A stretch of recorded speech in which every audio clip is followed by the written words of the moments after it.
Hello दोस्तों, मेरा नाम है सिद्धम और आज हम बात करेंगे एक बहुत ही इंपॉर्टेंट टॉपिक के बारे में। बेसिकली जो अभी लेटेस्ट क्रिस्टोफर नॉलन की मूवी आई है ओपेनहाइमर, उसी के बारे में कि कौन असलियत में रॉबर्ट जूलियस ओपेनहाइमर थे, the man basically created the atomic bomb, या आप बोल सकते हो फादर ऑफ एटॉमिक बॉम्ब। उसी के बारे में क्योंकि इतनी चर्चा हो रही है और वो पिक्चर भी ऐसी है क्योंकि वो पिक्चर बहुत खास तरीके से उन्होंने बनाई है आई मैक्स के फॉर्मेट में, और उसको बनाने में $100 मिलियन लोग लग गए।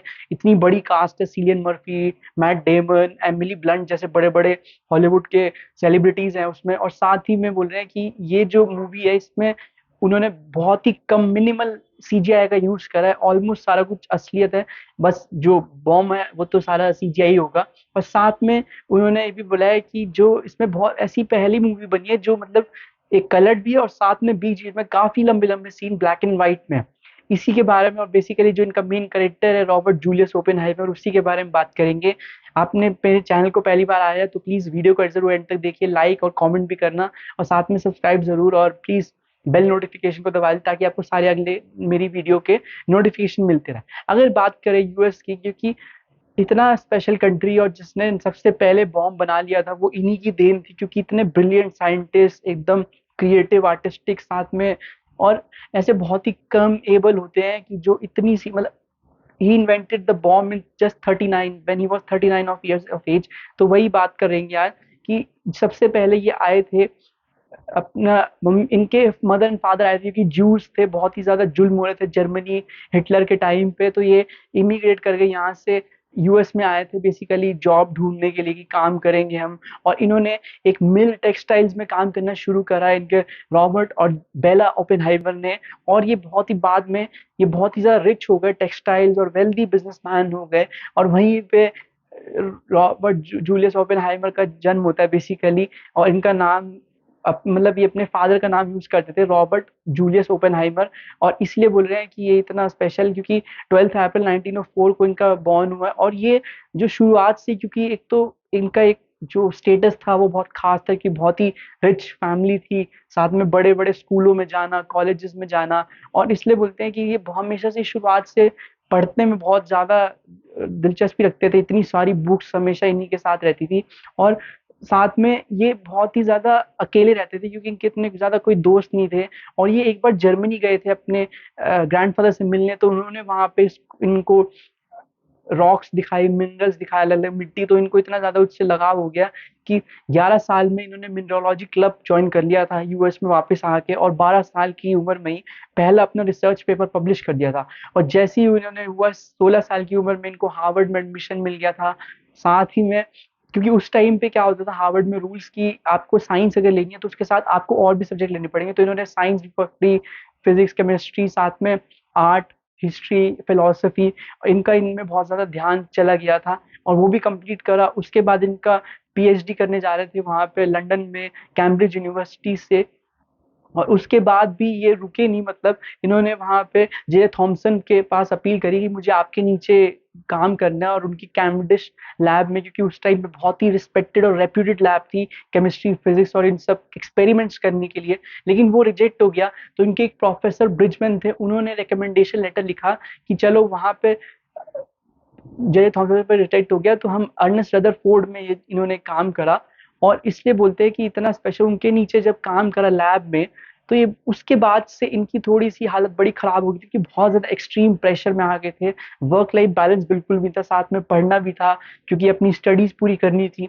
और साथ में इतना ज्यादा एकदम चेन स्मोकर हो गए थे, मतलब कहाँ से एकदम पढ़ने वाले से बिल्कुल चेन स्मोकर, अपना ज्यादा वेट पे भी ध्यान देते थे, ना खाने पीने पे। और बहुत ही ज्यादा इनकी तबीयत खराब रहने लगी, बोलते हैं कि डिप्रेशन में चले गए थे उसके बाद। उसका काफी इन्होंने अपनी वो करी, एंग्जाइटी डिप्रेशन में रहते थे। उसके बाद इन्होंने और ज्यादा अपने आप को इतना ज्यादा उस काम में झोंक दिया कि बस, क्योंकि इनको पढ़ने में, जैसे मैं आपको बताया, क्वांटम मैकेनिक्स, क्वांटम फिजिक्स, जो उस टाइम पे बस इन्वेंट ही हुई थी, कॉस्मिक रेस जैसी, मतलब स्पेस में भी इतना इंटरेस्ट था कि ऐसे कोई नहीं था साइंटिस्ट की जो इतने सारे एक ही साथ सब्जेक्ट को पकड़ के चले और सारे में मतलब इतनी ज्यादा एक्सेल पाले, क्योंकि हर सब्जेक्ट ही आप इनसे पूछ सकते थे। और जैसे और उसके बाद फिर आता है जब टाइम जब ये जा रहे थे, और फिर उसके बाद इन्होंने पीएचडी के लिए एनरोल कराया गॉटिनम यूनिवर्सिटी में। और 23 साल की उम्र में जो जर्मनी की उस टाइम पे हाईएस्ट रिकग्नाइज यूनिवर्सिटी थी, वहां से इन्होंने अपना कर लिया। और जब जर्मनी में तभी इनको कम्युनिस्ट से बड़ा प्यार हो गया था, बेसिकली कम्युनिस्ट आइडियोलॉजी के बड़े फैन थे उस टाइम पे, कि स्टालिन कैसे कर रहा है और वो कैसे कर रहा है। और इनकी एक लवर थी जो कि बोलते हैं जीन टैटलॉक, जो इनकी साइकोलॉजिस्ट भी थी बाद में, वो भी इस तरह बहुत ज्यादा, तो दोनों को बोलते थे कि बहुत ज्यादा टाइम स्पेंड करते थे एक साथ। और ये वैसे भी बड़े रोमांटिक और वुमेनाइजर बोलते थे, क्योंकि इनके बहुत सारे अफेयर रहे हैं। और वहीं पे बोलते हैं कि ये उनसे ज्यादा मतलब कम्युनिस्ट आइडियोलॉजी के मानने लगे। लेकिन फिर भी जब ये वापस आए अपना यूएस और पढ़ाने लगे प्रिंसटन यूनिवर्सिटी में, तो बोलते थे कि इनको जो स्टूडेंट्स थे वो बिल्कुल भी इनको पसंद नहीं करते थे, क्योंकि इनके जो लेक्चर्स होते थे वो होते थे 40-45 मिनट्स के, लेकिन वो खिंच खिंच के 3-3 4-4 घंटे तक ये पढ़ानी चले जाते, क्योंकि इनको पता ही नहीं चलता था, इतने खो जाते थे अपने क्वांटम फिजिक्स और मैकेनिक्स में जब पढ़ाने लगते थे, या कभी कॉस्मिक रेज या कभी एटम्स न्यूक्लियस की बात बताने लगते थे, तो इतना खो जाते थे। इन्होंने उसके बाद स्पेशली फिर प्रॉपर टीचर ट्रेनिंग ली और रेक्टिफाई करी अपनी सारी मिस्टेक्स, क्योंकि इतनी ज्यादा कंप्लेंट होने लगी। और ये हाल हो गया था कि लास्ट के जब सेमेस्टर था, तो उसके बाद तो सिर्फ एक ही स्टूडेंट आया था इनकी पूरी क्लास में, मतलब पढ़ने के लिए उस टाइम पे, वो भी प्रिंसटन जैसी यूनिवर्सिटी में, क्योंकि उस टाइम पे प्रोफेसर लग चुके थे वहां पे, पीएचडी तो 23 साल में हार्डली इन्होंने पूरी सब सारी अपनी स्टडीज कंप्लीट कर दी थी। और इसीलिए उसके बाद इन्होंने टीचर ट्रेनिंग ली है फिर वापस। और अभी भी इनकी जो मेंटल स्टेबिलिटी वो अभी भी खराब है, एंजाइटी डिप्रेशन इनको होता ही रहता था। और इतना ज्यादा क्योंकि वर्क बैलेंस बिल्कुल इनको खत्म था, इतने ज्यादा वीक होते चले गए थे। और वहीं पे फिर टाइम आता है कि जब जर्मनी में न्यूक्लियर फिजन आपका हो चुका है। बेसिकली न्यूक्लियर फिजन जस्ट ये वर्ल्ड वॉर से कुछ टाइम की पहले की, ये हार्डली 2 साल पहले की बात है, जब उन्होंने न्यूक्लियर फिजन कर दिया था, जो कि 2 साइंटिस्ट थे उन्होंने कंप्लीट कर दिया था। और उसके बाद हंगरी के 3 साइंटिस्ट ने लेटर लिखने की सोची कि भाई न्यूक्लियर फिजन हो चुका है और ये बहुत ही जल्द अब बॉम्ब की तरफ जाएंगे, क्योंकि इनका अल्टीमेट प्लान ही वही है। तो 3 हंगेरियन, मैं आपको बताया था कि 3 हंगेरियन साइंटिस्ट ने लेटर लिखने की सोची उस टाइम पे प्रेसिडेंट यूएस के जो थे फ्रैंकलिन डी रोosevelt। लेकिन उनको लगा कि हमें कौन जानेगा कि हमारा हम कौन है, मतलब इतना बड़े प्रेसिडेंट क्यों हमारे लेटर पढ़ेंगे। तो उन्होंने फिर वो एल्बर्ट आइंस्टाइन के पास ले गए, क्योंकि वो उस टाइम पे जूस थे, तो वो पहले ही जाके शिफ्ट हो चुके थे कुछ साल पहले से ही यूएस में। जर्मनी जब हिटलर आया तो उनको लगा कि भाई हम तो कोई भी बचेगा नहीं। और जो 3 साइंटिस्ट थे इनका मेन रोल था, क्योंकि इन्होंने ही पता चला कि भाई उससे पहले 2 साइंटिस्ट ऑटो वान और फ्रांसिस, उनका कंफर्म हो गया था कि उन्होंने न्यूक्लियर फिजन कर लिया। अब उनका अगला स्टेप जो कि आउटब्रेक, वर्ल्ड वॉर 2 से 1 साल आउटब्रेक पहले ही उन्होंने कर लिया था, तो उनको अब लगा कि भाई अब जर्मनी पूरी तरीके से तैयार है, हार्डली 1 साल में एटॉमिक बॉम्ब तैयार हो जाएगा और हिटलर उसको क्या ही कर सकता है, हम उसको सोच ही सकते हैं कि क्या क्या होता। तो इन 3 साइंटिस्ट ने ये गए एल्बर्ट आइंस्टाइन के पास कि आप लिखो लेटर फ्रैंकलिन डी रोosevelt, हम सारे साइन करेंगे। कि उन्होंने हर एक डिटेल को पूरा अच्छे से बताया है कि ऐसे ऐसे इन्होंने न्यूक्लियर फिजन करा है, आपको जल्दी कुछ करना पड़ेगा नहीं तो बहुत दिक्कत हो जाएगी। और तब तक यूएस, आपको ध्यान रखना है कि यूएस बिल्कुल भी कूदा नहीं था वर्ल्ड वॉर 2 में भी, वो बिल्कुल एंड पे कूदा है, वो मैं आपको आगे बताऊंगा। और इसमें जो 3 साइंटिस्ट थे उसमें थे एडवर्ड टेलर, जो कि बाद में जाके फादर ऑफ हाइड्रोजन बॉम्ब भी बनते हैं, उसका भी मैं आपको बताऊंगा।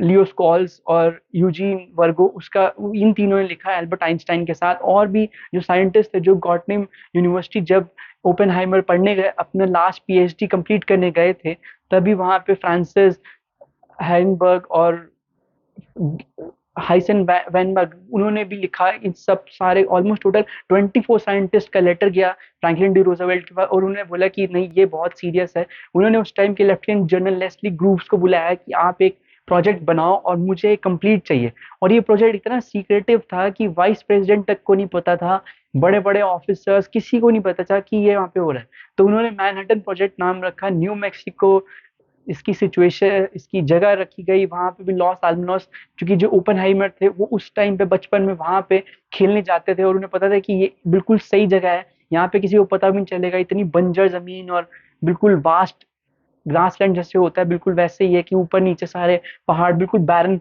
लैंड है। वहीं पे इन्होंने चालू करा। और मैनहट्टन प्रोजेक्ट इसलिए नाम रखा था कि ऐसा लगना चाहिए कि कुछ कंस्ट्रक्शन हो रहा है, पता भी नहीं चलना चाहिए। और हार्डली उसमें 15 मेंबर की साइंटिस्ट की टीम थी जिसको लीड कर रहे थे ओपेनहाइमर, उसमें एल्बर्ट आइंस्टाइन, एडवर्ड टेलर, लियो स्कॉल्स, ये सारे थे। ऑलमोस्ट सारे से ज्यादा फिर 12 तो साइंटिस्ट जूश ही थे जिन्होंने पूरा ये एटॉमिक बॉम्ब की सारा कुछ इन्होंने करा। और ओपेनहाइमर को बहुत सारे जो उनके आसपास के जनरल के लोग थे वो यही बोलने लगे आर्मी के कि ये तो कम्युनिस्ट आइडियोलॉजी को मानते हैं, आप इनको क्यों बोल रहे हो। लेकिन उनको पूरा भरोसा था कि यही बंदा कर सकता है, क्योंकि इन्होंने इतना ज्यादा क्वांटम मैकेनिक्स फिजिक्स इन्होंने इस पे इतना ज्यादा रिसर्च कर रखा है और कोई भी नहीं कर सकता। और वही हुआ, फाइनली इन्होंने नाम दिया उसका ट्रिनिटी। जब बॉम्ब ब्लास्ट होने ही लगा था, ट्रिनिटी इसलिए दिया था, मतलब गॉड, आपका सन, उनका son Jesus and the holy spirit. और उससे टाइम से पहले आपको मैं भगवत गीता का रिलेशन बताना चाहूंगा ओपेनहाइमर का, क्योंकि इन सारी साइंटिस्ट ने, अगर आप देखो एल्बर्ट आइंस्टाइन से लेके ओपेनहाइमर, जितने बोला मैंने आपको, एडवर्ड टेलर, इन सबको ही भगवत गीता से बहुत ज्यादा लगाव था। एक्चुअली दे फाइंड सॉलेस कि हमने जो भी काम करे, हम में यकीन या हमें फेथ या जो भी आप बोलो, एक पीस कहाँ से मिलेगा, वो इन सबको भगवत गीता से मिलता था। और ओपेनहाइमर तो इतने दीवाने हो गए थे भगवत गीता के कि पहले उन्होंने इंग्लिश ट्रांसलेशन पढ़ा, लेकिन उसके बाद उनको इतना अच्छा लगा कि उन्होंने स्पेशली प्रोफेसर, एक कैलटेक ऑर्थर डब्ल्यू जेम्स, जो कि कैलटेक के उस टाइम के प्रोफेसर थे, उनसे संस्कृत सीखी। क्योंकि वैसे ही ओपेनहाइमर बोलते थे इतने ज्यादा लैंग्वेजेस में तेज थे, उन्हें 6 लैंग्वेजेस आती थी total, German, English, Sanskrit, Latin, आपका फ्रेंच, और यहाँ तक कि और रशियन, कई सारी लैंग्वेजेस आती थी उन्हें। और इसलिए वो पॉलीग्लॉट बोलते थे। और उन्हें संस्कृत भी सीखी। सारा टाइम उनकी जेब में एक भगवत गीता या बैग में हमेशा रहती थी। और उन्होंने जब ये ट्रिनिटी ब्लास्ट हुआ, तब उन्होंने एक वही श्लोक बोला था, चैप्टर 12 का एक 11th वर्स था, कि इतना इस टाइम पे ये ऐसा बॉम्ब जो इतना बड़ा मशरूम शेप की, जो हजारों फुट लॉस आलमोस में फटा है, वो ऐसा ही लग रहा है कि जैसे मानो कि अगर 1000 सन से भी ज्यादा अगर यहाँ पे उसकी एनर्जी दिखे हमें एटमॉस्फेयर में, तो वो भी कम होगी। क्योंकि उस टाइम पे उन्होंने इसका रेफरेंस दिया था कि कृष्णा का, क्योंकि जब उनका फाइनल अवतार अर्जुन ने देखा तो बिल्कुल ऐसे ही लग रहा था। और उसके बाद वो फेमस, बहुत ज्यादा आपने देखा भी होगा, लाइन डॉक्यूमेंट्रीज में बहुत जगह आता है, I am become death, I am now destroyer of worlds, और I am the shatterer of worlds. वो उन्होंने बोला एक लाइन, क्योंकि वो यही बोलते थे कि ये मैंने क्या कर दिया। मतलब तभी इनको बोलते हैं कि brilliant and genius and also, कि ऐसे काफी कम या हार्डली एक ही साइंटिस्ट होगा जो अपनी क्रिएशन को बोलता है कि ये मैंने क्या कर दिया। जो कि ओपेनहाइमर ने बोला था कि ये मैंने कर दिया, सही भी करा या नहीं। और उसके बाद इसका यूज हुआ जो बहुत ही जल्द, क्योंकि उस टाइम, उससे कुछ टाइम बाद ही जापान ने पर्ल हार्बर पे अटैक कर दिया। और वो इतना बड़ा जो अटैक करा पर्ल हार्बर ने जापान ने, यूएस को कूदना ही पड़ा। और उन्होंने उसके बाद 6 अगस्त 1945 को हिरोशिमा पे लिटिल बॉय गिराया, यानी कि एटॉमिक बॉम्ब। लेकिन उसके बाद भी जापान नहीं माना कि, और उस टाइम पे जो एक एनर्जी कमीशन बनी थी कि कैसे इसकी हैंडलिंग होगी, कैसे मेंटेनेंस, कहाँ रखा जाएगा, क्या स्टोरेज होगी, बाकी कितने बनेंगे। और उसके बाद उसमें भी ये चीफ थे ओपेनहाइमर, और उनके इतने बड़े मेंबर होके, चीफ होके, उन्होंने भी उस टाइम पे बोला कि नहीं, ये इस टाइम पे अभी जरूरी है। और उसके बाद फिर भी जब जापान नहीं माना, तो लास्ट में नागासाकी पे फैट बॉय गिराया गया 9 अगस्त 1945 को। और फाइनली आपकी एंड होती है वर्ल्ड वॉर की, और जापान अपना सरेंडर करता है सारे वेपन्स और सब चीज। और उसके बाद सैन फ्रांसिस्को में ही मीटिंग होती है जापान और यूएस के ऑफिसर्स के साथ, और फाइनली जापान सरेंडर कर देता है अपने सारे वेपन्स और हर चीज। और उसके बाद वो पीस ट्रीटी और सारा कुछ साइन होता है। और उसके बाद यही होता है कि जब उसके बाद भी खत्म नहीं होती चीजें, क्योंकि उसके बाद जब सारा कुछ हो जाता है वर्ल्ड वॉर, तो उसके बाद कोल्ड वॉर चालू हो जाती है एकदम के बाद ही। यूएसएसआर इतना पावरफुल हो जाता है, क्योंकि टू एक्सिस बन जाते हैं, आपको जैसे पता होगा कि सिर्फ यूएसए और यूएसएसआर, और नेटो हो जाती है, फिर उन्होंने वॉर्सो पैक्ट बना लिया। तो उसके बाद उन्हें लगा कि नहीं, यूएसओ की नहीं, उस टाइम पे हैरी एस ट्रूमन प्रेसिडेंट बन चुके थे, तो उन्होंने बोला नहीं, ये नहीं होगा, इस ये और ज्यादा हम इसको एक स्टेप और ऊपर लेके जाएंगे, एटॉमिक बम ने बना लिया है। क्योंकि तो हम इसको, क्योंकि 1949 में यूएसएसआर ने भी कंप्लीट कर दिया था अपना टेस्ट, और उन्होंने भी फर्स्ट एटॉमिक बॉम्ब तैयार कर दिया। तो उन्हें लगा कि नहीं, अब हम जाएंगे थर्मो न्यूक्लियर, यानी कि हाइड्रोजन बॉम्ब पे। तब उस टाइम पे ट्विस्ट एंड टर्न्स आते हैं ओपेनहाइमर की लाइफ में, कि वो बोलते हैं नहीं, अगर थर्मो न्यूक्लियर या हाइड्रोजन बनाया तो बेसिकली वो वेपन ऑफ जेनोसाइड होगा। मैं इसके बिल्कुल अगेंस्ट हूँ कि ये तो कभी यूज ही नहीं करना। मैंने इसमें भी इसलिए बनाया कि अगर मैं नहीं बनाता तो हिटलर बना देता, और वो पता नहीं क्या ही करता। मतलब हम उसका इमेजिन नहीं कर सकते स्केल कि इतना, क्योंकि वो उस टाइम पे यूएस से भी ताकतवर हो जाता, पावरफुल हो जाता, और जर्मनी होता है इस टाइम पे सब कुछ। तो उन्होंने बोला ये उस टाइम के लिए जरूरी था बनाना, और इसलिए अब मैं नहीं इसका सपोर्ट करूंगा। और वो रेजिग्नेशन दे देते हैं बेसिकली, उसको उनको निकाल दिया जाता है। फिर उनको बोलते हैं कि नहीं, ये तो कम्युनिस्ट सिंपैथाइजर है, इनको तो यूएसआर भेज देना चाहिए, यहाँ क्या कर रहे हैं। इतनी ज्यादा उनकी मतलब बेइज्जती होती है, फ्रस्ट्रेशन एंगर होता है लोगों में, गवर्नमेंट में, यहाँ तक कि वो बना के भी उनकी सारी सिक्योरिटी क्लियरेंसेस खींच जाती है, उनको कोई भी जितने भी उनके बेनिफिट्स थे वो सब ले लिए जाते हैं बाय यूएस गवर्नमेंट, और उनको एफबीआई की बहुत बार हियरिंग्स में जाना पड़ा। और यही नहीं, जो उनकी टीम में थे बाकी 12 जूस, उनको भी यही होने लगा। और फाइनली लेकिन ऐसा नहीं हुआ कि हाइड्रोजन बम यूएस ने नहीं बनाया। एडवर्ड टेलर जो थे उन्होंने भी उन्होंने बाकी का प्रोजेक्ट कंप्लीट करा, और वो बोलते हैं फादर ऑफ हाइड्रोजन बम। लेकिन उन्हें भी अच्छा लगता, वो भी बोलते थे कि हमें भी, मुझे भी मत बोला करो father of hydrogen bomb, I don't like this. तो यही बात है कि ऐसे ये अकेले साइंटिस्ट थे ओपेनहाइमर, कि जो बोलते थे अपनी क्रिएशन को, बोलते थे कि ये मैंने क्या कर दिया। क्योंकि उसके बाद भी वो इतनी बार इंटरव्यूज और वो होता था, क्योंकि वो जाके प्रिंसटन चले गए थे, वहीं पे पढ़ाने लगे थे, प्रोफेसर रह गए थे। और एट लास्ट उनकी 1967 में डेथ हो जाती है, जब वो थ्रोट कैंसर से 67 ईयर्स के थे वो, और उनकी डेथ हो जाती है थ्रोट कैंसर के थ्रू तभी। और उसके बाद भी जो ये अब क्लियरेंसेस, ये उनके डेथ के 54 ईयर्स बाद फाइनल में आता है।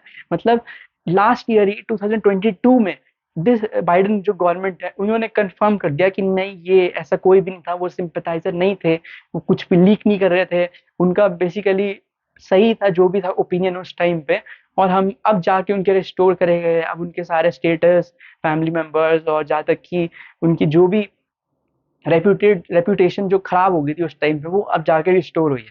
तो हमें यही पता चलता है कि कुछ भी कर, मतलब ऐसा कोई होगा कि 39 ईयर्स की एज में सिर्फ उन्होंने पूरा न्यूक्लियर बॉम्ब बना भी दिया, सब कुछ कर दिया था।